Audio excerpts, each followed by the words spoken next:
Bismillahirrahmanirrahim. Kalau baca hadis, tolong rasakan ini Nabi sedang menasehati kita.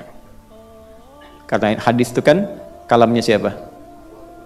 Nabi Muhammad Rasulullah SAW. Jadi Imam Malik itu kalau ngaji itu merasakan seperti halnya beliau itu sedang diawasi dengan hadis-hadisnya Nabi.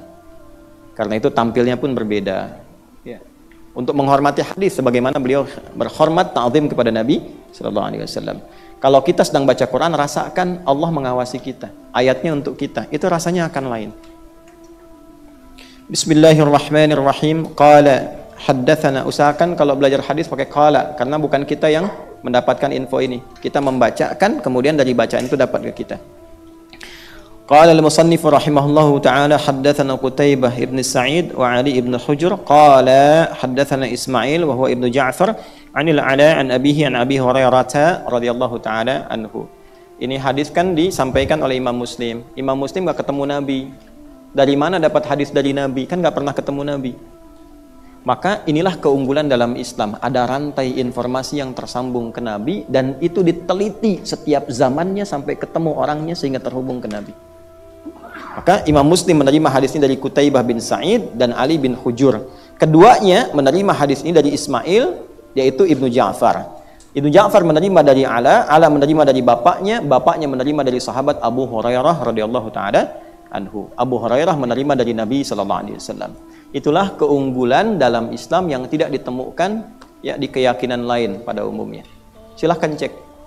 Di Islam itu semua sanadnya, ada sanad, terkonfirmasi informasinya, terkonfirmasi panduan ibadahnya, sampai ke sumber primer awalnya.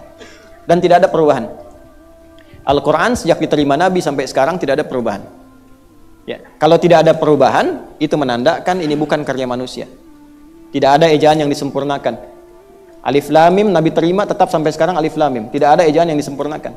Qaf tetap Qaf. Ya, tidak berubah jadi Fa misalnya. Shad tetap Shad sampai sekarang. Menariknya, dulu tidak ada harokat, hurufnya sama, alif, lam, dan mim, tapi yang satu dibaca alif, lam, mim, yang satu alam. Alam nashrah laka, alam tara kaifa ala rabbuka bi bil fil. Alam, alif, lam, dan mim, itu kan nggak ada harokat dulu. Kok bisa satu alif, lam, mim, satu alam? Kalau karya manusia nggak mungkin terpikir ke situ, dan tidak ada perubahan. Nah, ketika kita belajar yang sama, ya disambung. Kamu dari siapa? Itu bisa diurut dalam Islam. Saya terima Quran dari si fulan sampai ke Nabi. Nabi mendapatkan dari malaikat Jibril dari Allah Subhanahu wa taala. Itulah sanad. Jadi terjamin otentisitasnya. Hadis juga demikian, ada sanadnya. Nah, salah satunya ini. Terputus sanad, maka bermasalah hadisnya. Jelas? Ya. Ingat-ingat, terputus sanadnya, ada satu aja yang nggak diketahui, maka berpengaruh kepada kualifikasi hadisnya. Validitas hadisnya jadi berkurang. Baik. Anna Rasulullah sallallahu alaihi wasallam qala, dalam satu kesempatan Rasulullah sallallahu alaihi wasallam pernah bersabda. Kesempatan yang dimaksud begini, kayak ngaji begini. Ada beliau Nabi sallallahu alaihi wasallam, ada sahabat-sahabatnya. Sifatnya dua. Ada ngaji serius, ada ngaji santai. Saya ulang ya, ada ngaji serius, ada ngaji santai. Jadi ketemu Nabi itu ya selalu ngaji. Ya, maksud saya begini, Nabi itu orang baik bukan? Baik. Soleh tidak? Pintar tidak? Usahakan kalau bergaul cari orang pintar dan soleh. Bukan hanya pintar tapi soleh. Dalam gaul santai pun dia pasti akan memberikan manfaat. Makanya pengakuan sahabat di hadis iman, Islam, dan ihsan, kata Umar bin Khattab, itu hadis nomor 8 di Sahih Muslim, nomor 2 yang di Al-Arba'in. Ya, an Abi Hafs Umar bin Khattab radhiyallahu ta'ala anhu qala, "Bainama nahnu julusun 'inda Rasulillah sallallahu alaihi wasallam, ittala 'alaina rajulun shadidu bayadhi thiyabi, shadidu sawadi sya'ri, la yura 'alaihi atharu safari, wa la ya'rifu minna ahadun, fajalasa ila an-nabi sallallahu alaihi wasallam, fa asnada rukbatayhi ila rukbatayhi, wa wada'a kaffayhi ala fakhidayhi, fa qala ya Muhammadun akhbirni 'anil Islam ila akhiril hadis." Paham? Tidak. Kata Umar bin Khattab radhiyallahu taala anhu, kami itu saat duduk-duduk santai dengan Nabi. Jadi duduk santai pun yang dicari Nabi. Duduk santai pun, karena tahu kalau duduk santai dengan Nabi, senyumnya itu tahu cara senyum yang baik gimana. Bercanda itu tahu, cara bercanda yang baik bagaimana. Ada 165 hadis tentang canda Nabi. Bagaimana canda yang tidak mematikan hati.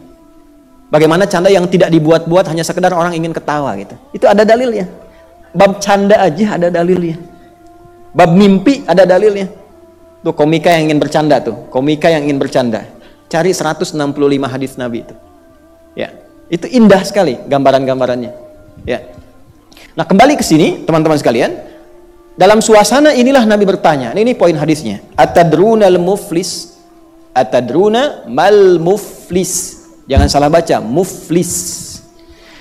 Atadruna, a-nya pakai hamzah, istifham. Hamzah menggunakan istifham itu menunjuk sesuatu yang cepat. Ada a, ada hal. Awas, beda ya. Ada a, atadruna, atau yang kedua hal tadruna. Itu beda. Makanya a sering pasangannya dengan am. A pasangannya dengan apa? Am. Hal dengan a bedanya, kalau hal itu umum, normal, biasa, bertanya biasa. Hal tadrunal muflis, tahukah kalian tentang muflis itu? Ini menunjukkan sesuatu yang pertanyaan biasa, standar. Tapi kalau sudah pakai a, menunjuk pada sesuatu yang ingin cepat diketahui, sesuatu yang penting, sesuatu yang harus segera kita ketahui.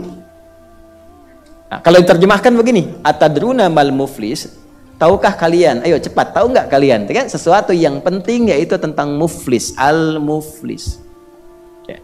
Muflis itu artinya orang bangkrut. Bangkrut itu kehilangan asetnya, kehilangan harta, kehilangan yang bernilai pada dirinya. Qalu, kemudian mereka menjawab, mencoba untuk menjawab. Al-muflisu fina man la dirham lahu walal mata'. Al-muflisu fina ya Rasulullah, orang bangkrut menurut kami itu man la dirham lahu, orang yang sudah tidak punya uang sedikit pun. Dirham itu dari mata uang yang paling kecil, yang besarnya dinar. Man la dirham lahu, orang yang sudah tidak ada uang sedikit pun, sepeser pun, wala mata', dan tidak punya aset. Bapak punya perusahaan, asetnya banyak, uangnya banyak, tiba-tiba semua hilang, uang hilang, aset hilang, bangkrut kan namanya? Saya tanya, jawaban ini logis tidak? Baik. Tapi Nabi diutus untuk dunia atau akhirat? Jawaban sahabat sifat dunia. Maka jawaban Nabi ingin menunjukkan sifat akhirat. Kalau dunia, asetnya aset dunia dan tidak abadi. Anda sekarang kaya, meninggal hilang kaya. Sekarang yang dipunya, masuk ke alam kubur saja, lepas semua. Silakan, pakaian sebagus-bagusnya. Masuk ke alam kubur, cuma kafan 2 kain. Yang perempuan tambah 1 ya Bu, kerudung. Yang jilbab tambah, saya ingatkan dari sekarang supaya nggak lupa. Ya, jadi maksud saya begini, jangan sampai hidup nggak pakai kerudung, pas meninggal dikerudungin gitu. Ya, ini pengingat saja, pengingat. Ya, supaya malaikat nanti tidak bingung ngelihatnya. Perasaan dulu nggak pakai kerudung, kok sekarang pakai gitu. Ayo, kan repot jawabnya tuh. Maaf ya. Ya. Nanti lain waktu kita bahas pakai kerudung, ya, insyaallah.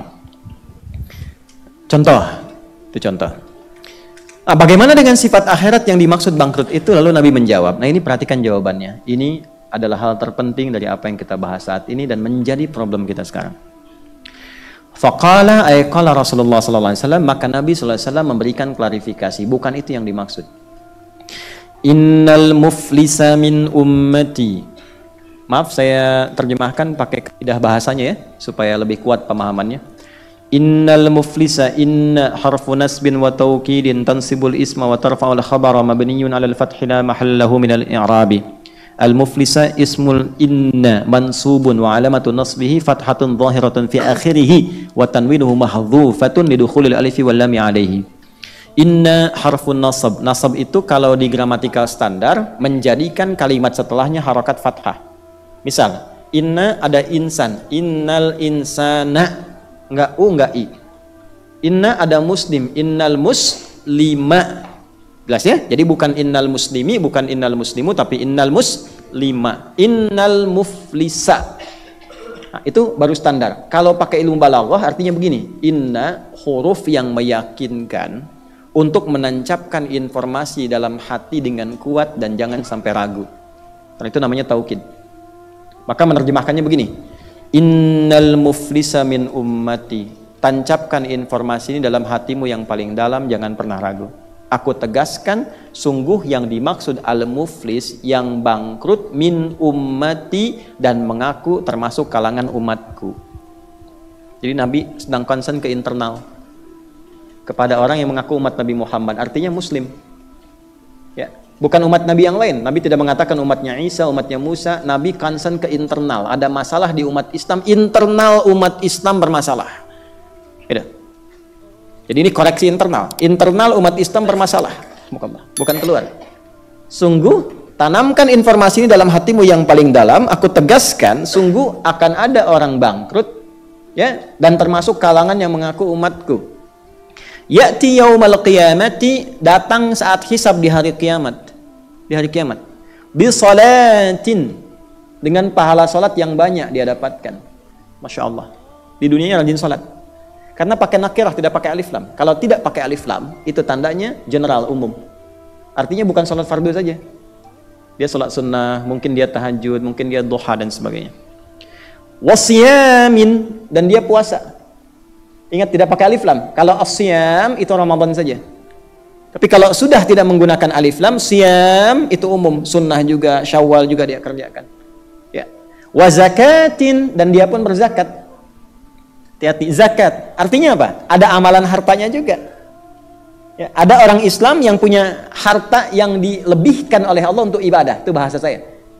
Saya tidak menyebut kaya, ya. Karena kaya dan cukup itu relatif, semuanya bekal ibadah. Ada yang kaya dengan ilmu, kaya dengan tenaga. Ada yang kaya dengan tenaga itu dia rajin tahajud, rajin puasa. Karena harta dunianya cukup. Lalu dia gunakan tenaganya untuk ibadah. Ada orang yang belum bisa itu, Allah lebihkan harta dunianya. Supaya bisa menyaingi amal yang orang beribadah dengan harta ini. Kamu fulan tahajud belum mampu. Subuh kadang masih terlambat. Dilebihkan oleh Allah harta untuk mengimbangi amalan orang-orang dengan tenaga.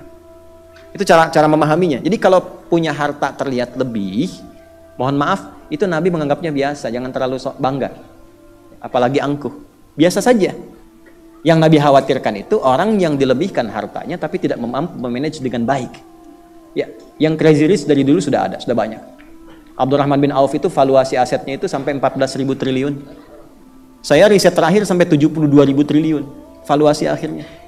Jadi betul-betul crazy rich zaman itu. He was crazy rich at the moment, kan? Nah, sekarang ya sifatnya demikian tantangannya, ya. Jadi harus pandai menata kata juga dengan baik. Nah, ini dia diberikan harta, dia zakat. Cuma lihat, kita sempurnakan. Wa ya'ti qad syatama hadza. Cuma sayangnya dia juga seringkali mencaci.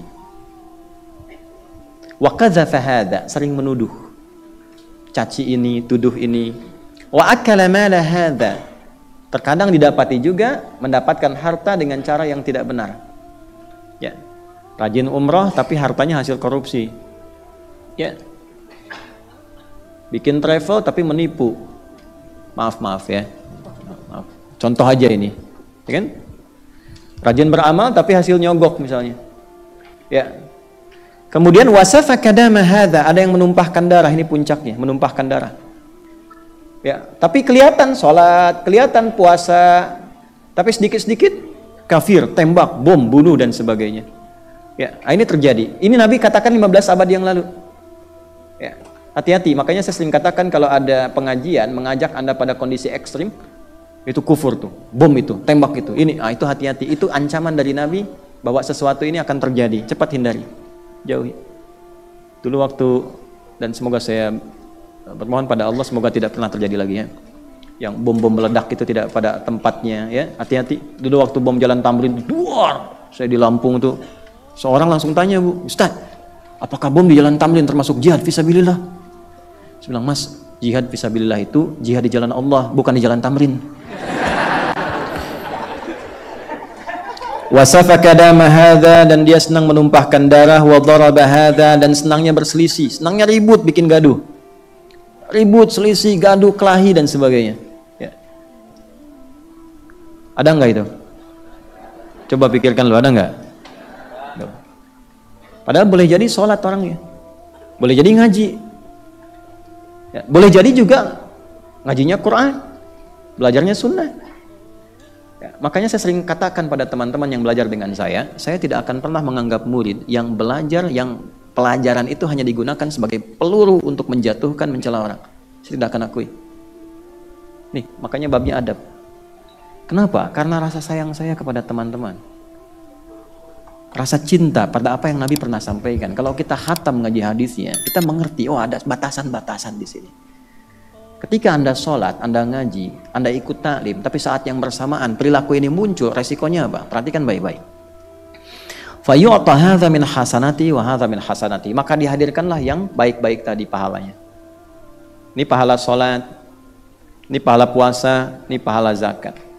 Setelah ditimbang dalam hisab, kemudian yang terjadi, perhatikan kalimatnya. Fa in faniyat hasanatuhu qabla an yuqda ma 'alaihi. Maka yang terjadi, yang baik-baik ini, yang sholat, yang puasa, yang zakat, ditutupkan kepada yang buruk-buruk tadi, ditransferkan kepada orang yang zalim. Contoh, si fulan sholat, saat yang bersamaan dia pun mencela. Itu pahala sholatnya langsung ditransferkan pada yang dicela. Otomatis. Nanti saat hisab diperlihatkan, nih kamu sholat ya, tapi kamu celak si fulan, pahala sholat kamu dipindahkan pada yang dicela itu. Kamu pernah zakat ya, tapi kamu tuduh si fulan, nih zakat kamu langsung diberikan kepada yang dituduh itu. Seketika, pindah. Fa in faniyat hasanatuhu, maka jika habis modal baiknya, tapi masih tersisa, menuduh misalnya, bikin fitnah misalnya, tersisa, maka keburukan orang yang dituduh itu diambil keburukannya, ditimpakanlah kepada orang yang tadi. Ini X, ini Y, kebaikan X sudah habis. Lalu masih ada dosa fitnah, maka keburukan yang ada di B diambil, ditimpakanlah kepada X ke sini. Nah, itulah muflis. Faturiha finnar, maka dia masuk neraka karena jejak-jejak yang tampak pada dirinya saat dihisab. Ada jejak keburukan yang terambil. Nah, makanya Ibnu Daqiq Al-Id itu punya pesan, hati-hati kalau bicara tentang orang itu kecil kemungkinan aman. Yang aman itu cuma dua, qudhat dan muhaddits. Ahli hadis yang harus memverifikasi hadis, makanya ada kitab jarah wa ta'dil. Yang kedua qudhat, hakim, karena hakim itu mesti mengungkap. Tidak ada bab, maaf sekali lagi, tidak ada bab gibah dalam mahkamah. Kalau tidak nanti pengadilan akan berlangsung. Menurut saudara saksi, bagaimana terdakwa itu? Maaf Pak Hakim, gibah nggak boleh. Nggak bisa. Tapi di luar itu jatuhnya cuma dua. Kalau bukan gibah itu fitnah. Kalau benar menjadi gibah, kalau salah menjadi fitnah. Itu poinnya. Nah, maka pembahasan kali ini hadirnya di hadis Muslim, kualitas hadisnya sahih, ingin memberikan pesan kepada kita dalam Islam itu ketika seseorang masuk Islam disebut Muslim, tunduk patuh pada Allah, maka ukuran pertama yang terjadi pada dirinya adalah merubah dirinya menjadi lebih baik. Bukan memperbaiki orang dulu, merubah diri menjadi baik. Contoh begini, kita sholat, apa fungsi sholat? Inna sholata tanha anil fahsya wal. Nah, merubah perilaku diri kita supaya menjauh dari fahsya dan mungkar. Fahsya itu apa? Keburukan yang bersumber dari syahwat. Pornografi, porno aksi, LGBT, fahsya. Mungkar, keburukan yang bersumber dari nafsu perut dan akal.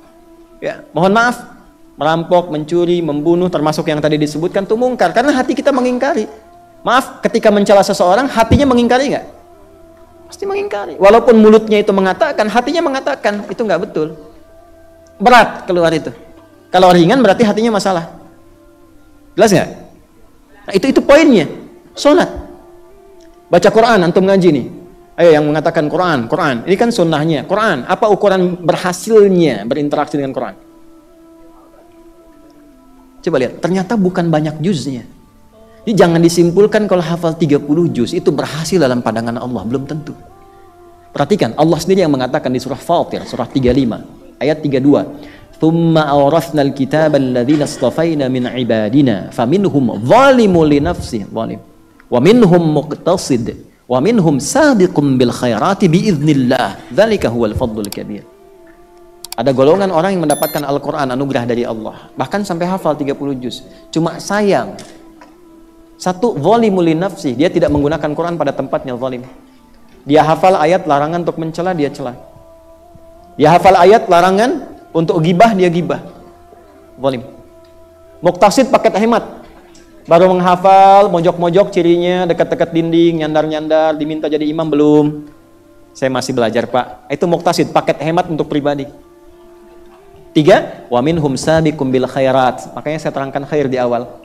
Al-Quran merubah dia bersifat lebih baik. Itu poinnya. Jelas di sini? Nah, maka dari itu, apapun itu ilmu yang kita pelajari, jangan sampai semua ilmu itu ketika diamalkan menjadi resiko berbahaya saat kembali kepada Allah di akhirat nanti, karena tanpa terasa hilang. Wahum yahsabuna annahum yuhsinuna sun'ah. Annahum yuhsinuna sun'ah. Ada orang-orang yang merasa telah berbuat baik padahal sedang kehilangan amal baiknya. Itu yang berbahaya. Jelas sampai sini? Nah, kenapa saya sampaikan ini? Ya, karena saya pikir ini masalah internal umat Islam saat ini. Jadi bagaimana bisa bicara yang besar tentang Palestina, tentang Baitul Maqdis, pengen sholat di sana, kalau sesama Muslim saja internalnya sudah tidak baik. Itu poin besarnya. Dan klasiknya begini, kita itu sering jatuh ya pada sesuatu yang furu'iyah, sesuatu yang bukan esensial, bukan pokok dalam agama. Pokok agama itu akidah, itu pokok. Ibadah-ibadah yang pokok, sholat itu pokok. Furu' itu cabangnya. Cabang itu biasanya dalam Islam itu ditempatkan pada sifat-sifat kemudahan, ada perbedaan di dalamnya. Ya, contoh begini, sholat subuh berapa rakaat? Itu aslun, pokok, yang pokok, jangan dirubah. Kalau dirubah itu bermaksiat, dosa. Tetap 2. Tapi saya kan dulu banyak maksiat, Ustaz, nggak apa-apa, saya 3 juga. 2. Jelas, 2. Itu poin ya. Tapi dalam pelaksanaannya di subuh itu ada yang kunut misalnya, ada yang tidak kunut. Itu furu'iyah.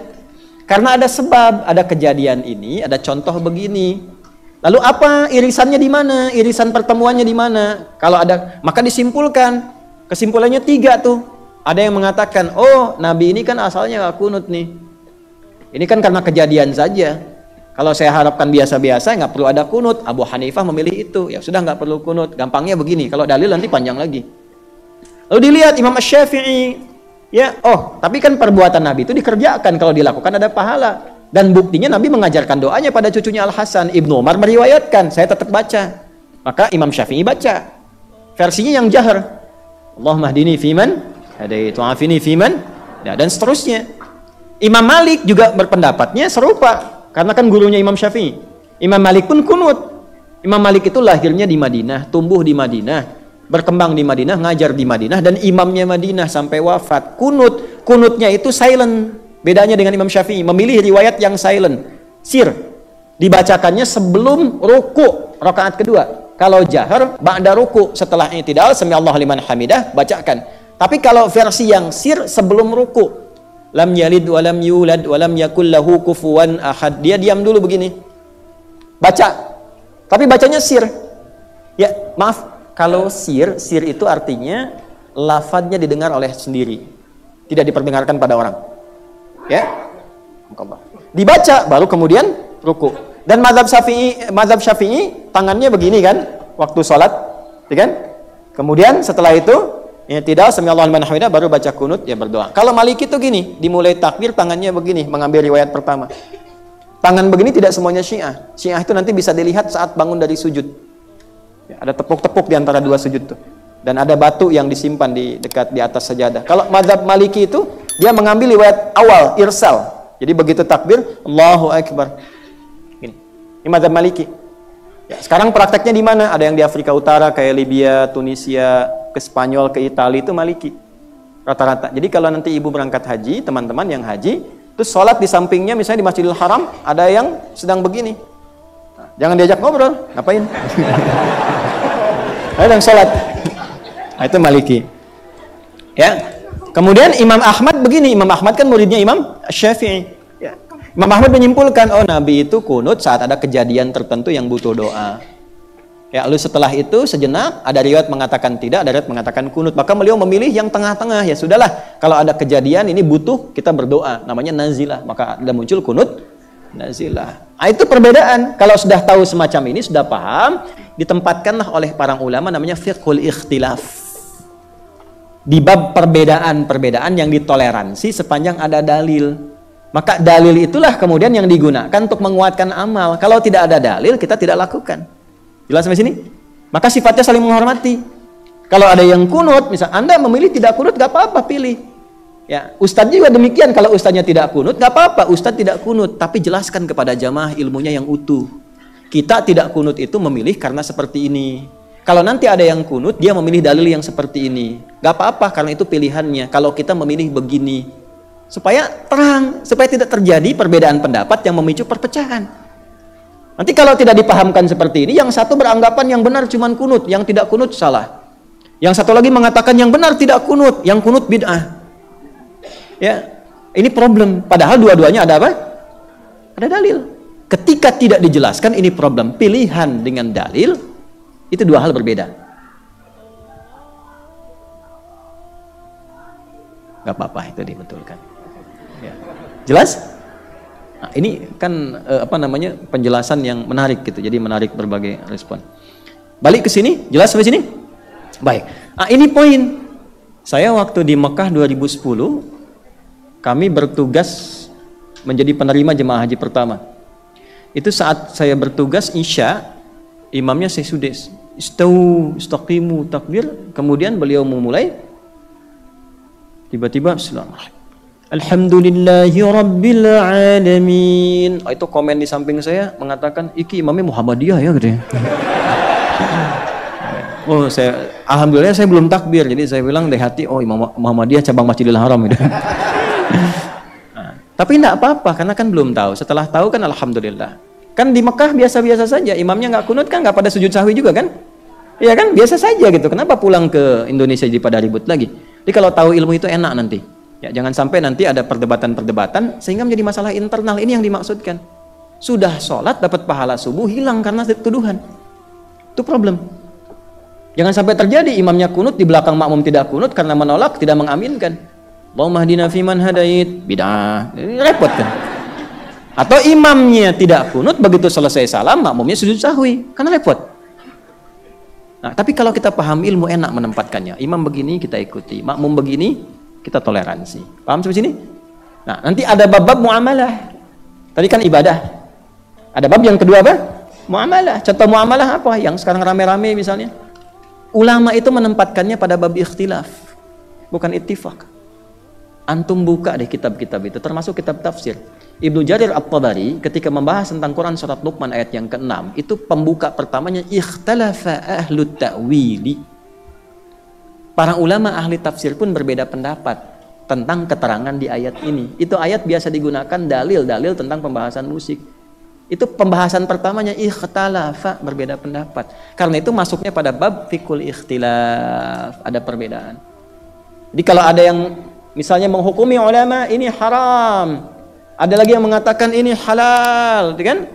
Diturunkan. Yang menghalalkan coba lihat apa maksud menghalalkan ini. Apakah mutlak atau batasan-batasan? Apa sebabnya? Apa dasarnya? Keadaannya sedang menjadi apa? Yang mengharamkan coba cek motivasinya apa? Maksudnya apa? Keadaannya bagaimana? Ditimbang. Kenapa begini? Kenapa begitu? Disimpulkan, tahu, oh begini maksudnya. Jelas sampai sini?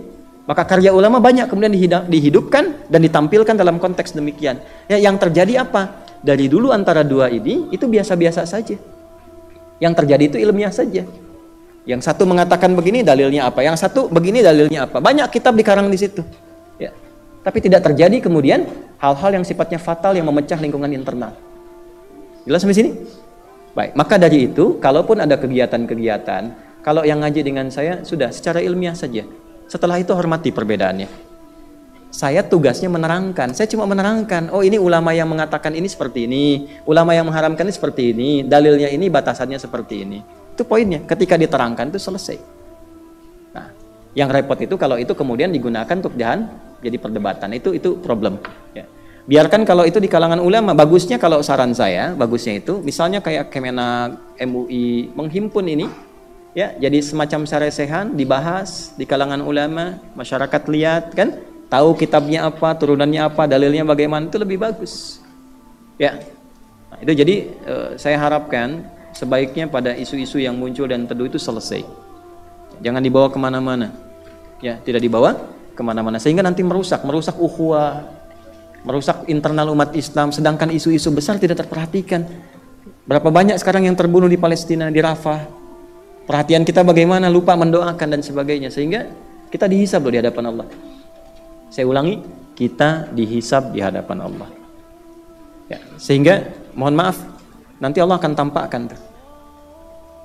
Ya, saya kira saya cukupkan di bab ini untuk pembahasan kita. Mudah-mudahan Allah merahmati kita semuanya. Baik.